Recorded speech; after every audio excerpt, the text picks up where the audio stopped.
Hi friends, Jerry Rosa here in the Rosa String Works workshop. Nope, not in the workshop, in the man cave. It doesn't matter, it's still me. Yeah, I got a whole lot to tell you about today. I mean, quite a bit actually. And it's not clickbait, I almost died. I'll tell you how and what happened, because it was scary. It really was. It was scary enough where I thought I was going to have to change my clothes. I didn't, but it was close. Well, might as well go ahead and tell you that story. I've got a lot of experience operating equipment, especially tractors, things like that. Bobcats, tractors, things like that. And I know better than to do kind of what I did, except that I was still taking precautions. It just didn't take enough.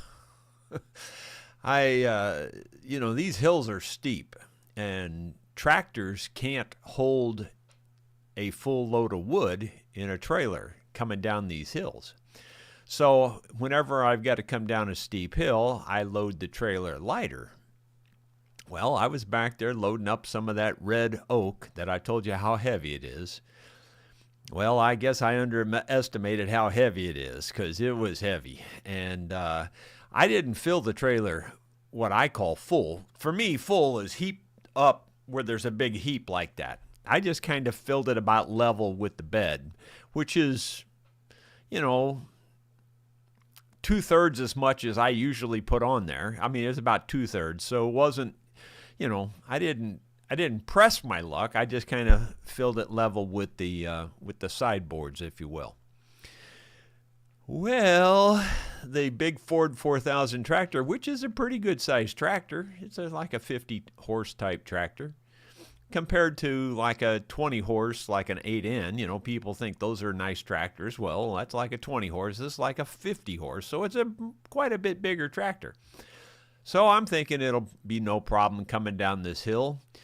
Well, I was wrong. Oh my gosh.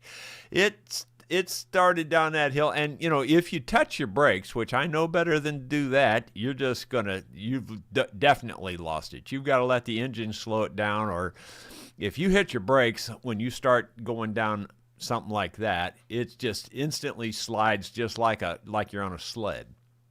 Well, that's kind of what it did anyway. It overrode the tractor. The tractor's engine is over revving because it's getting pushed. And I mean, it violently whipped that tractor around. I mean, I went to one side, then I went to the other side, then I went to the other side. And I was that close to turn it over.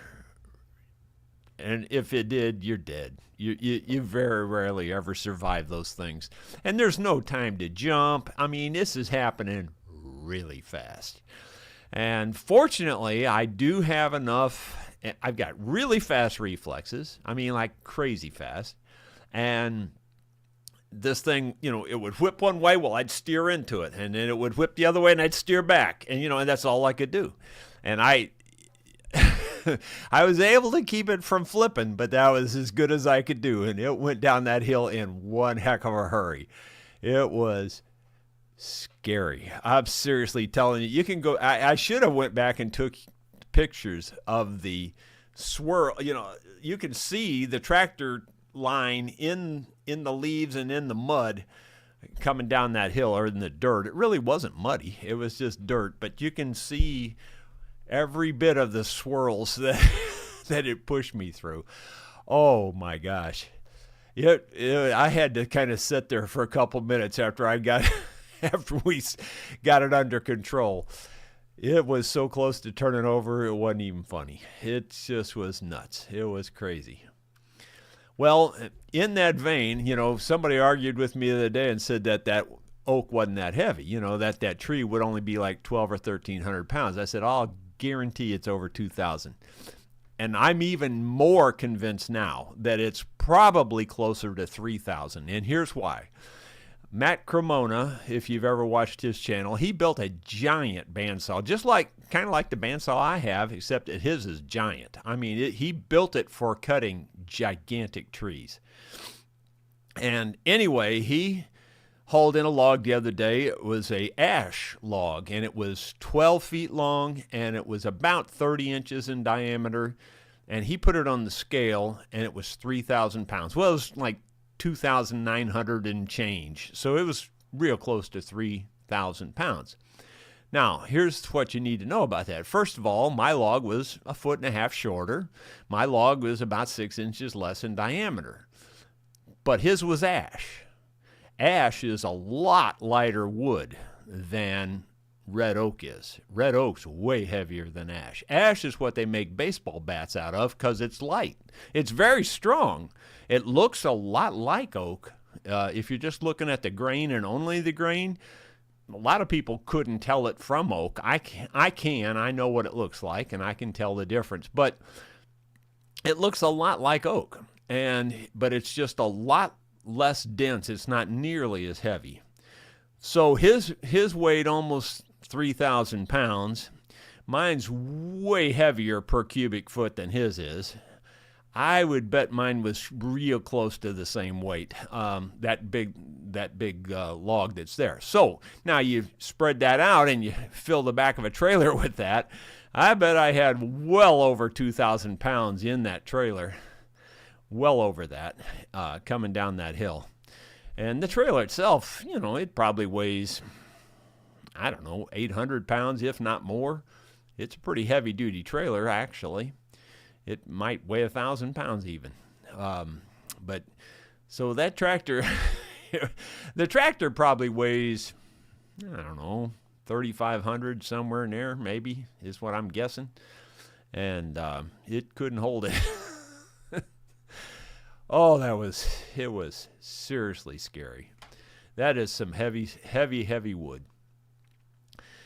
Right now, I want to play just a very short little clip here for just a tribute to my friend Dick. I attended his funeral yesterday, and here it is.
It was Dick Hetfield on the banjo.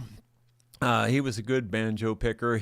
That was recorded after he had suffered his stroke, and it was a long time before he could even play banjo. And so I thought he did pretty good. I thought he did pretty darn good after that, and that's why we recorded it, and we laid him to rest yesterday. He will be missed. In a different note, I got a note from Bill Jolly. It was an email, and Bill says that he was just watching Late Night with Seth Meyers, and he had an author on his show named Percival Everett as a guest, and Mr. Everett mentioned that he learned how to repair guitars during COVID from Jerry Rosa. I thought that was pretty cool, and I sure enough looked up the YouTube video version of it, and I put a link in the description. So if you're interested in seeing my name mentioned on Seth Meyers' TV show, I thought that was pretty cool. So anyway, thank you, Bill Jolly, for sending me that link. It was quite interesting. All right. Now back to the what failed. It failed miserably. Guys, I have built a gazillion things. I mean a gazillion. I couldn't even begin to tell you all of them in this one in an hour. I'm pretty sure it'd fill up the whole hour. And as far as I can remember, I mean, I'm sure I had one or two little failures along the way, but nothing major. This is the biggest thing I ever did that failed. I can tell you that for sure. Absolutely 100% for sure. This took the most work, the most effort, and it just failed black and white. It just didn't even get close. Yeah, I don't know. Here's the short video, and then I'll explain more about it after the video.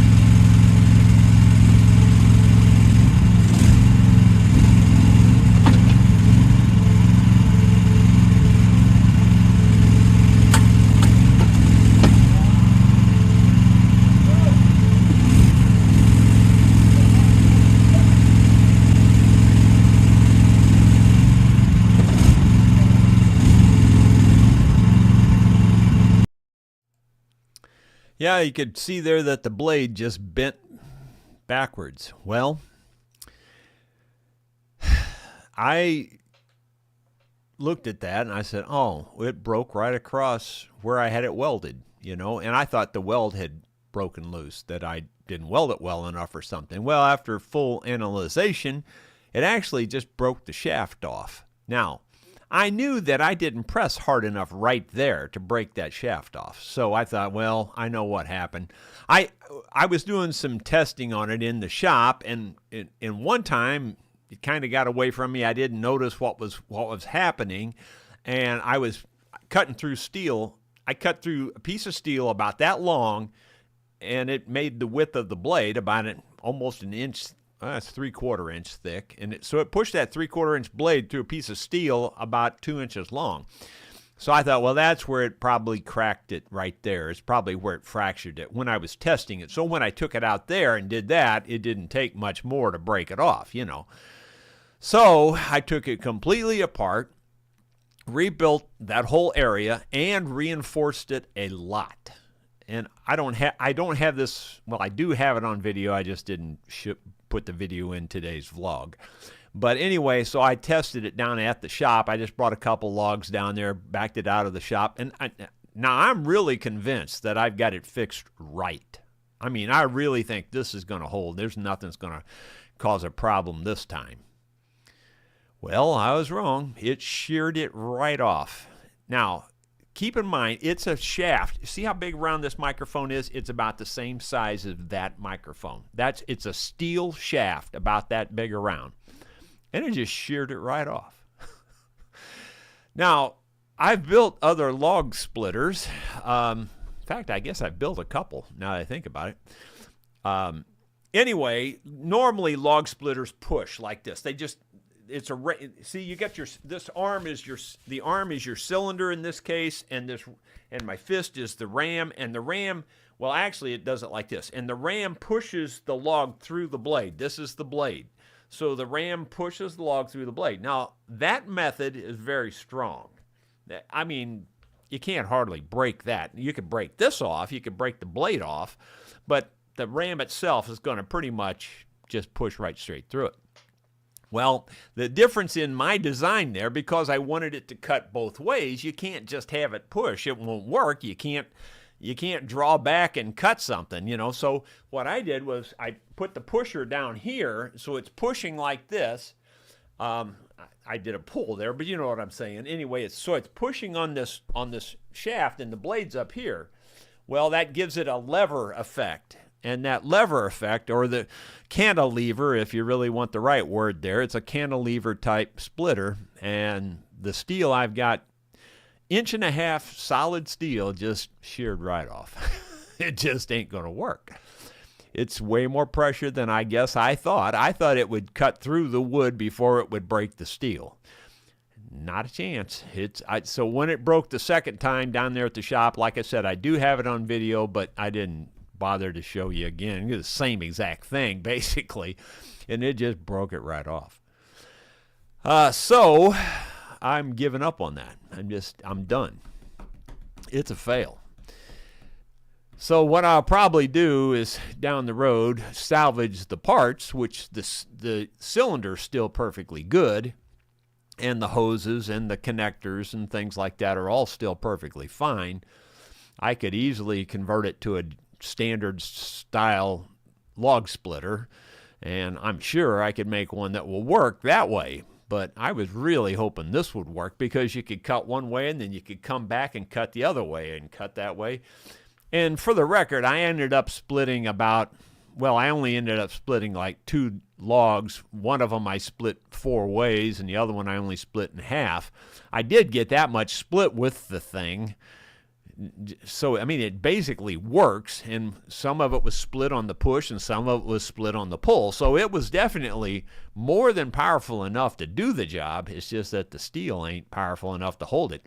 None of my welds broke, so all the welding was fine. That's where I expected the failure to occur, would be in my welds, but none of the welds broke at all. It just broke the steel right off. Okay. I'm serious. I was so devastated after it broke the second time, because the second time I really thought, because I redesigned it even. I rebuilt it and thought, there's no way it'll break this time. I shortened the way of the length of the shaft that it's pushing on so that it didn't have much flex. It just should have worked. It just should have, but it just didn't. So I gave up. Here's something just totally different. My daughter Rochelle, while she was here with the boys over Thanksgiving, she remodeled JR's kitchen. The top is their original kitchen, and the bottom is the remodeled version of it. Rochelle also built those white cabinets on the top there, those little storage racks or spaces or whatever you want to call them. She built those in my shop while she was here during the Thanksgiving holiday. So she took all the cabinets off, painted them, put new countertops on, and then built the top thing. So, and she did it all by herself. I think I helped 5 minutes out of the whole project, and that was mostly just to show her either a technique or something different that she hadn't done before or something. But other than that, she did everything herself. I thought that was pretty nice. So did a good job. And while she was here, she also gave me a birthday present, and here is my expression on my face, and you'll see why here, I think. See the expression on my face? But do you see what I'm holding? It's mermaid wrapping paper. But they're good. That just proves you can't judge a book by the cover, because it was a real nice flannel shirt in there, which, I like my flannel shirts. People ask me, why do you wear those flannel shirts? Well, it's cold. It's cold here in the wintertime, and I'm always outside. These are a little warmer than your average just cotton shirts, you know what I'm saying? So you wear what's warmer, So anyway, it's not that I like flannel. I could care less. It could be pink. I wouldn't give a rip what color it was or what design was on it. I wear it because they're warmer, is the reason I wear them. Let me think. Is that everything I was going to cover? I think it is. So let's go to the comments and see what's going on there. Brian Byler was the first one in there from Northeast Snowy, Ohio. Yeah. My grandkids were telling me how much snow they already had compared to us. We actually had a dusting of snow just a day or two ago. It didn't actually stick to the ground, but there were gigantic snowflakes coming down. I mean, they were some of the biggest snowflakes I ever saw. David Tharp, I went to the dentist Tuesday. He said that I should have a crown. I was like, I know, right? Yeah. Let's see. David Thar says, when the mailman comes, I have to keep my dog inside because he bites. Why in the world would they let a guy like that work for the post office? Let's see. Dottie says, something skipped on me there. Dottie says, prayers for everybody there. Well, thank you very much. Appreciate it. And Bill Rhodes, good afternoon. Rod Wintler, barely made it. Okay. And David Tharp, after we went live, says, went to the movies at the snack bar. I got some popcorn, a soda, and some candy. I apologized because all I had was a $50 bill. She said, that's okay. You can put the candy back. That is a true statement right there. Man, is it expensive to go to the movies when you go to the snack bar. Golly, it's ridiculously expensive. I mean, I guess I can't blame them. It's hard to make a living these days in a small business. So, I mean, I kind of get it. But, man, it's just crazy expensive. Bill Webb, good afternoon. Bill says, that just goes to show you I was specifically praying for you yesterday and praying that you'd be careful and safe. Well, thank you, Bill. Your prayers work, like you said there. Yeah, I tell you what, now, you just don't know how close that was. I'm not even sure I know how close it was, and I was right there. It was close, man. It was by the grace of God that I was able to at least keep it from turning over. That's all I did. I didn't have control over it exactly. I just kept it from turning over, and that's about all I was able to do. And I'm lucky that I could do that. Ronald Todd, maybe you should consider removing the logs from the hill section with the Clydesdales. Yeah, well, we've already talked about that. But it, this particular, well, I mean, the firewood itself, it would be heavy on those horses too. They wouldn't be able to, if they had it in a trailer, it would have been worse probably. It would have ran over them.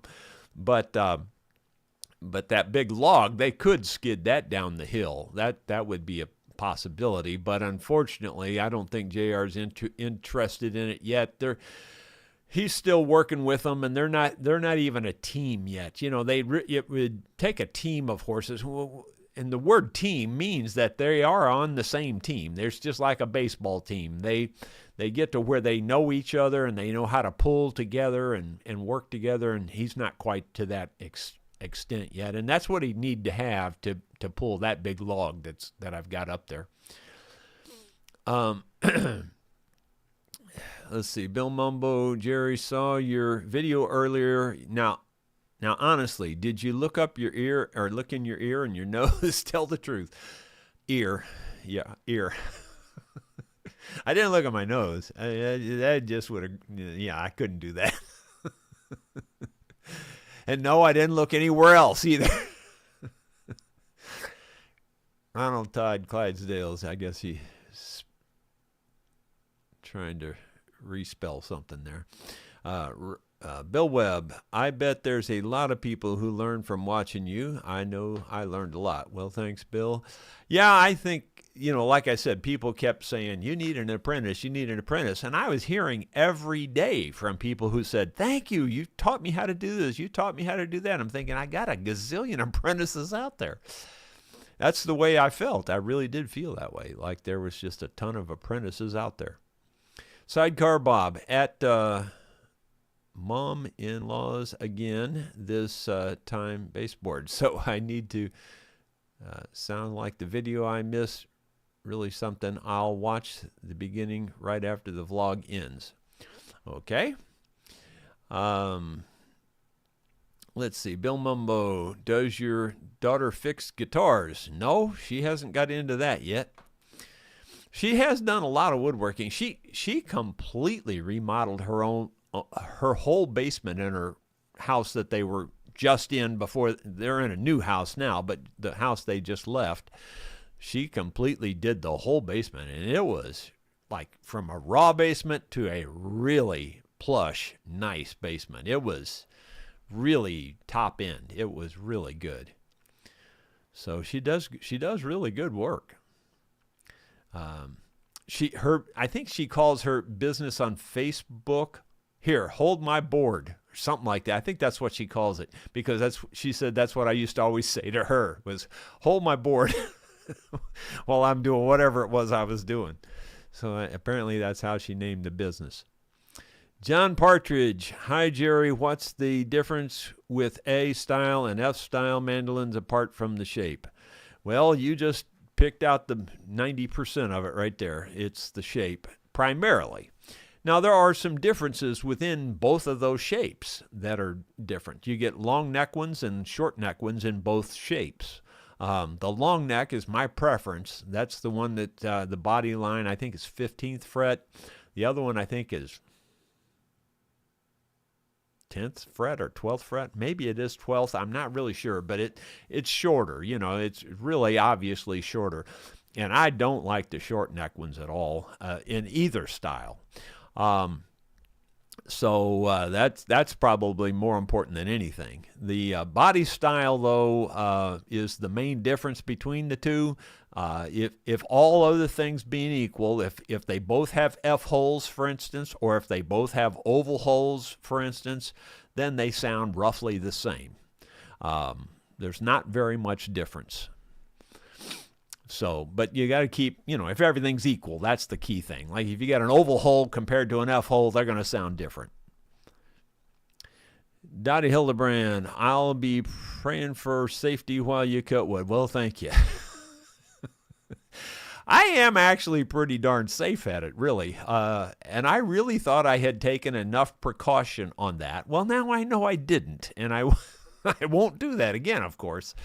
But I really thought I was going to be fine. I mean, I knew I was pushing the envelope. Don't get me wrong. I'm no dummy. I mean, I knew I was on the edge, but apparently I was a little past the edge. I just didn't think I was.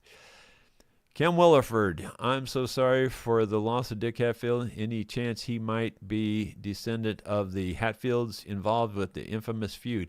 I think I mentioned asking him about that years ago.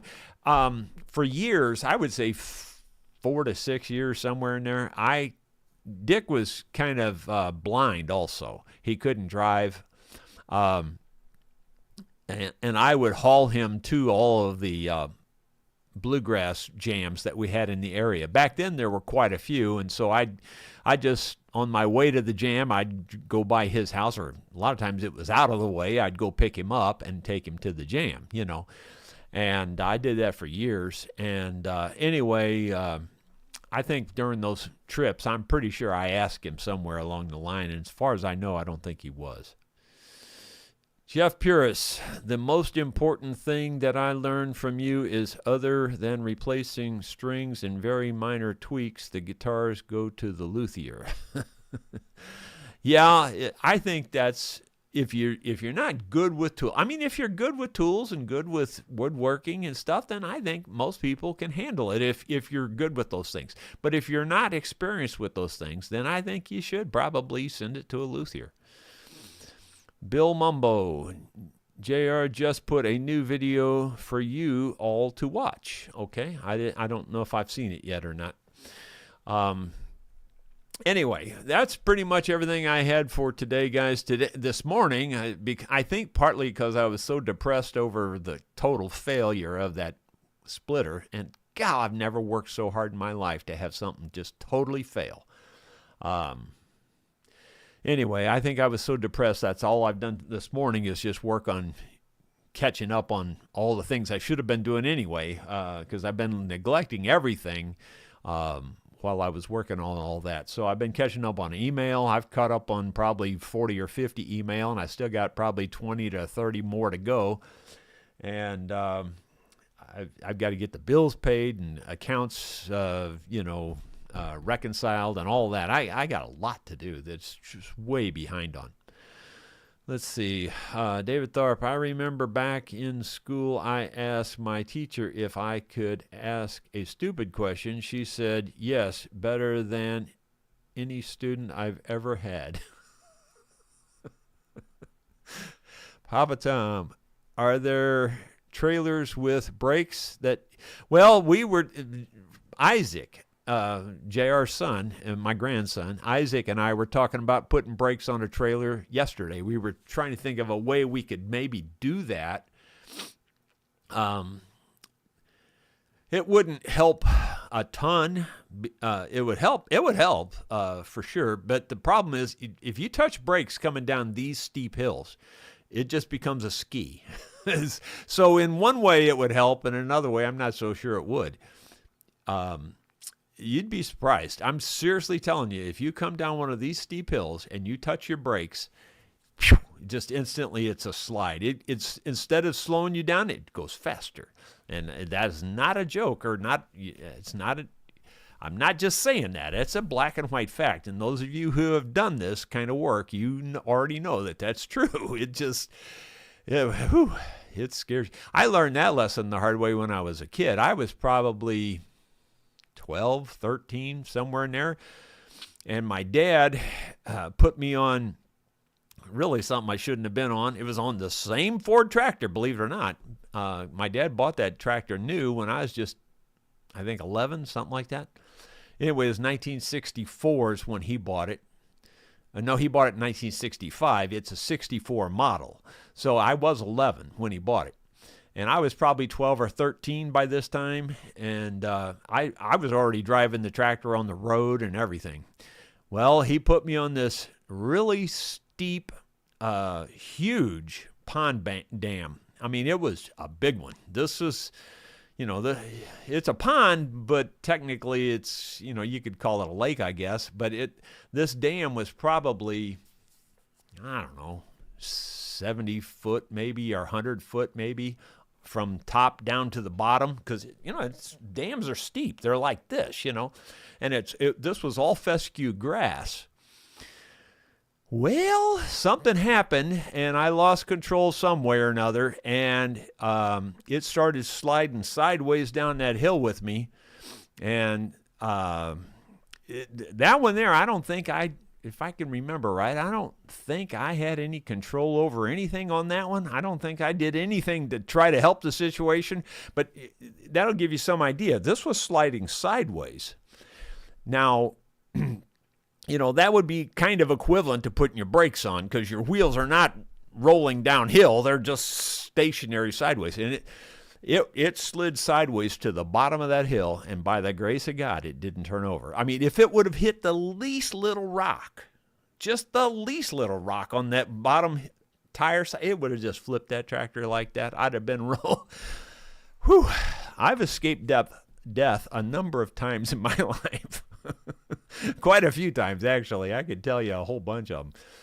Sue, on the same tractor, and I've told this before, and this happened just, 4 or 5 years ago. Well, in fact, it happened right after I restored the tractor from my dad's estate. Might have been 7 or 8 years ago now. But anyway, she had the same trailer on the tractor that I had, hauling this wood, and her and Lisa were going back to the back of the property for some reason. Lisa was riding in the trailer, my oldest daughter, and Sue was driving, and 2 eagles flew up out of the field. I guess they were eating a dead deer or something. I think that's what it was. And they were enthralled looking at these eagles flying around over their head, and they're both looking up like this. Well, Sue didn't realize it, but the creek turned into the field right there, and she was driving straight and looking at the eagles, and that tractor turned it turned over on her. I mean, it was sideways, hanging over that hill. The only thing that saved her was the tongue of the trailer and the short jack stub stuck into the ground, and that anchored her from turning the rest of the way over. And and that's that tractor's big, man. It's heavy, and it would have killed her for sure. There's no doubt. And she goes, well, I was going to jump. And I said, you don't realize it, but you were already dead. Had that trailer not stuck in the ground, you don't have time to jump. First of all, it's in motion. You can't jump very good on something that's moving like that under those circumstances, because it's turning over sideways, and there's no good way to jump. I mean, you think there is, but there isn't. I've had 2 friends killed this way, so I know what I'm talking about. I've had 2 of them killed this way, and a third one killed on another kind of tractor accident. And so Sue was really already dead. She just didn't know it. And it's just, again, by the grace of God, the tractor just hung right there sideways. And it was only about a 6-foot drop off, but 6 foot's all it takes on something like that. And anyway, Lisa just stayed in the back of the trailer and held the trailer down there. She was in the front of the trailer holding it down. And had she not been in there, it probably wouldn't have held either. It just that extra weight was all that it took to. It's just a pure miracle is all it was. And so it took 2 skid steers, JR's Bobcat and my Bobcat. He was on the top pulling, and I was on the bottom lifting to get it out of there. It took 2 of them to set it back up on the bank. It was, crazy. So tractors are dangerous. You got to be careful with tractors. I really don't think anybody knows that any better than I do. Like I said, I've had 2 good friends killed that way. Well, actually, one of them was Sue's uncle. He was my best friend's dad, Gary Bickmeyer. I was bumming with him before I met Sue. I I knew who Sue was, but we had never gone out or anything. And anyway, Gary and Sue are cousins, and Gary and I used to hunt together all the time, and his dad was out just blading snow and just innocently blading snow on a county road, and somehow or another, I guess the blade hung and pulled him off on the side of the ditch and turned the tractor over on top of him and killed him. And then I had a young friend, Rick Herdlicka. They had 11 kids. I'm trying to think if I got the right Herdlicka. I think his name was Rick. And it's been a long, long time ago. We were just all kids at the time, and he was just a kid. And he was cutting hay going around a field. And if you know anything about cutting hay with a sickle bar, your first time you go around the field, I guess you'd say counterclockwise, so that the sickle's pointing outside the field. And then after you cut that outside path, well, then you reverse for the rest of the cut, and you drive in your path and you cut with the sickle bar facing inwards for the most part. There's other ways to do it, but that's the way most of us did it anyway. Well, anyway, he was on his second pass around, going the opposite way this time, and I guess he didn't see it, but his sickle had stuck off the edge of a ditch, and it was about a 10-foot deep ditch. And sure enough, and he's watching where he's cutting, I'm sure. You know, he wasn't around to talk about it, so we just have to surmise based on the evidence. And anyway, you know, his front, you could see where he drove right off there, and his front end hit that and just flipped him over and landed right on top of him, killed him 10 feet down. So I know all about this stuff. I been there, done that. And I've gotten lucky more times than I can count, because they'll kill you. Let's see. Where have I, with all that ranting there, let's see.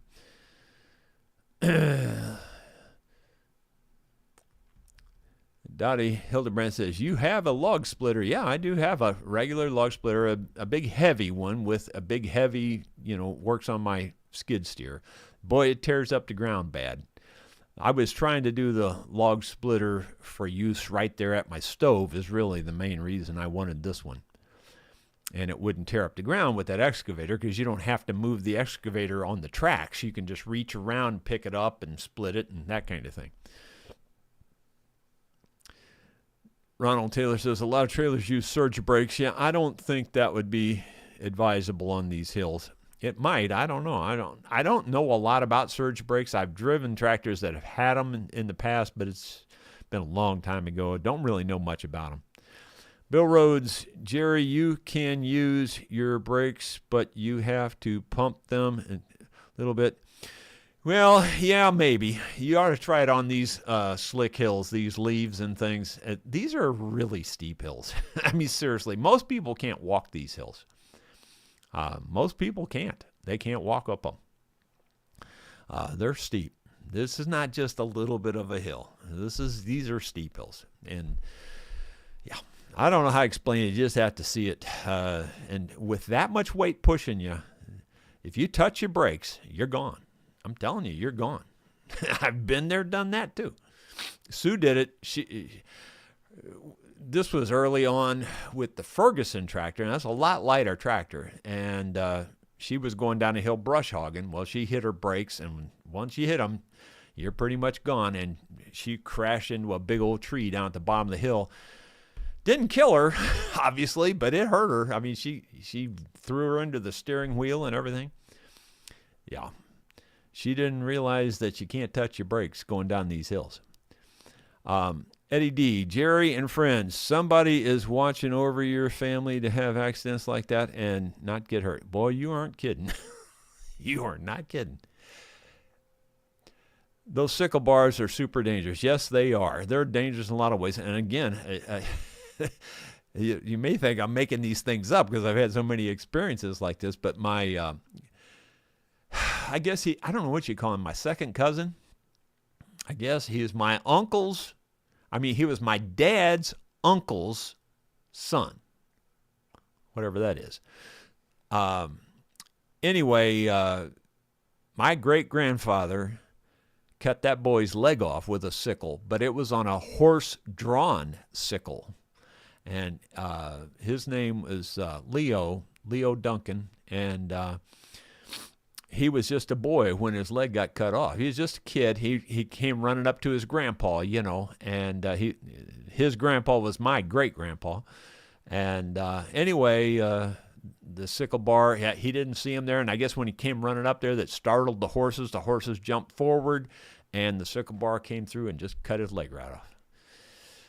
Bad deal. Yeah, so they're real dangerous. Lots of ways, real dangerous. They'll, especially with sickle bars, you got pets or things like that, they'll come running up there and cut their legs off. It's not you got to be paying attention with stuff like that. Edward Kashuba says, at 81 years old, learned how to repair guitars as well. Thanks, Jerry. Well, you're welcome. Kim Williford, since the hills are so steep, leave that piece of land alone, no more death. Sounds simple, don't it? We got 200 acres of woods. 199 of that is on hills. Ronald Todd, brakes on the wagon will help you keep control of the tractor. A little bit, yeah. You're right in one sense. And then I'm pretty sure it'll turn your trailer into a set of skis, and it'll go down the hill faster, pushing with a heavy load. You see, you're getting the impression that you can stop it. You can't stop it. It will not stop. I'm telling you for sure. You cannot stop the load on the hill. Cannot do it. I don't care who you think you are, how much you think you know. You cannot do it. It will not stop. It will go down the hill. If you hit your brakes, it's going faster. And I'm pretty sure if I had brakes on a trailer and had hit them, the trailer would have just released all momentum. It did anyway, because it's rolling. So either way, it probably wouldn't have made much difference, is what I guess is what I'm really saying. I don't think it would have mattered. I really don't think it would have mattered. Because it's so slick that when you hit the brakes, it's like being on ice. It's got no friction. It just goes. Believe what you want. I'm just telling you, I've been there, done that a bunch of times in this case.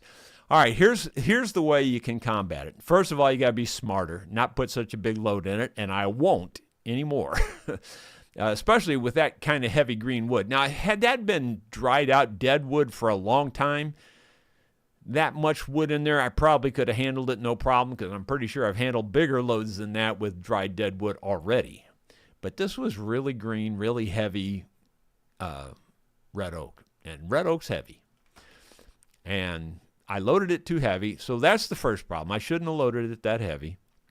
Second problem is I should have used the tractor, the John Deere tractor, which actually is probably a hair lighter, which is not good, but it's got four-wheel drive. Now, your four-wheel drive will help you. It'll still push it, though. If you put too much on there, it'll still push it past the four-wheel drive. But that four-wheel drive, each wheel, catching the motion and not hitting your brakes, it revs the engine up, but it'll slow the load down that way, where if you hit your brakes, see ya. It's all I can tell you.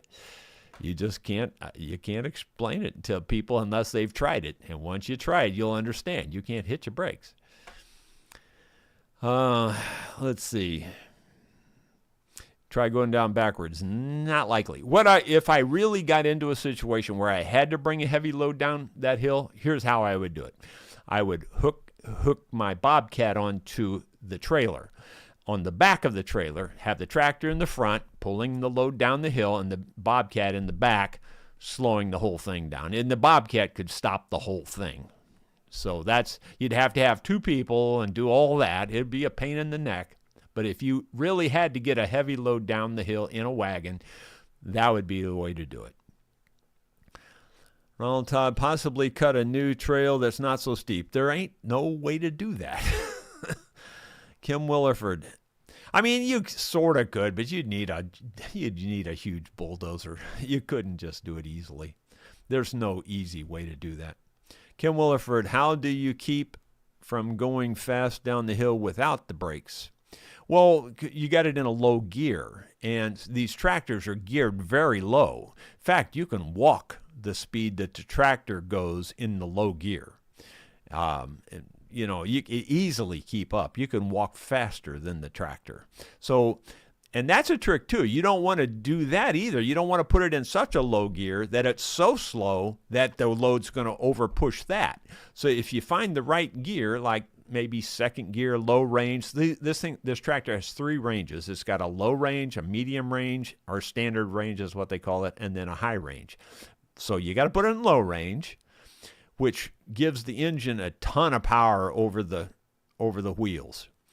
And then you probably put it in second gear, low range, which is still really slow, and it'll keep the load slowed way down going down the hills. And most of the time it works. It works just fine. Just when you have too much, there's that place where it's that point of diminishing return is exactly what it is. And once you just crest that point, see ya, goodbye. And I crested the point is what happened. And I haven't done that in a long time. I've done that a couple times here, don't get me wrong, but That was the worst one for sure. That was by far the worst one. It was really bad. Kim Williford, how do you keep... Oh, sorry. Daddy says, does the tractor have a roll bar? No, this one doesn't. This old tractor, it ought to have. It really wouldn't be a bad idea. Might consider putting one on. Yeah. Eddie D, yes. Yeah, I think a roll bar is a good idea. Yeah, I think it is a good idea. I don't know how you'd put one on this tractor, though. The older style tractors, they just weren't designed for that sort of thing. I mean, I imagine you could fabricate something.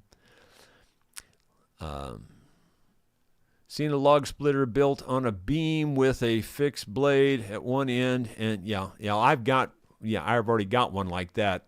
I built that one myself, and it's with a fixed blade on the one end, and it pushes it through there. And like I said, the one I have that I built for my skid steer, I guarantee you it'll split anything you throw in front of it. How do I know that? Because I've thrown some stuff in front of it that you just wouldn't believe it could split. Knots 3 different directions, and it just cuts right through it. If it can't split it, the knife will just cut through it. It'll just push it straight through. Kim Williford, just be safe and careful, Jerry. You're my online friend. I love you. Well, thank you. I love you too, Kim. I just, again, I don't say these things to sound like I know more than anybody else, because that's not it. Anybody can get killed doing this stuff. Trust me, anybody can. It's just, you got to pay attention and not overstep your boundaries, and that's kind of what I did. I kind of overstepped a little bit. I put, had I probably left just even 1/4 of that wood, if I'd have just left 1/4 of the wood out of there, I don't think it would have been a problem. But that little extra 1/4 of wood that I had in that trailer was what pushed right over the edge. And once you go over the edge, you can't come back. It's like jumping out of an airplane. Once you jump out, it's real hard to get back in. You can't do it. And it's exactly what this was like. Once you kind of go over that edge, you cannot get back. You're going to the bottom one way or the other. You may be going on skidding, or you may be going rolling. And fortunately, I went skidding. And fortunately, I missed the trees that were there, because there's trees on both sides of the trail too, and it's whipping me back and forth, and I'm just steering to beat the band, man. I'm seriously telling you. I wished it would have been on video so I could have seen my face, because it had to be something different. Don't underestimate the power of a horse. Well, I guess I wouldn't. I grew up on a horse ranch. I know what they can do. Especially those big Clydesdales. They can. Yeah, they'd rip you in half.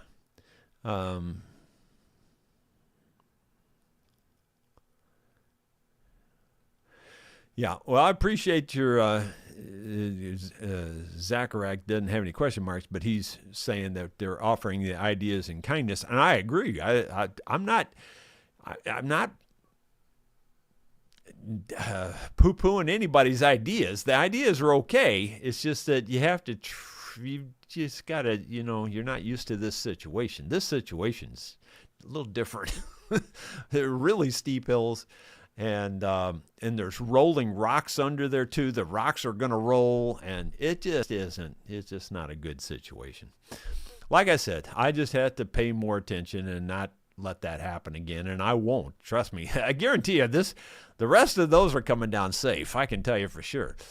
But I got to get them down, because you got to use them, and I don't want them to go to waste, and it'll be fine. I'll get them down, and it'll be fine.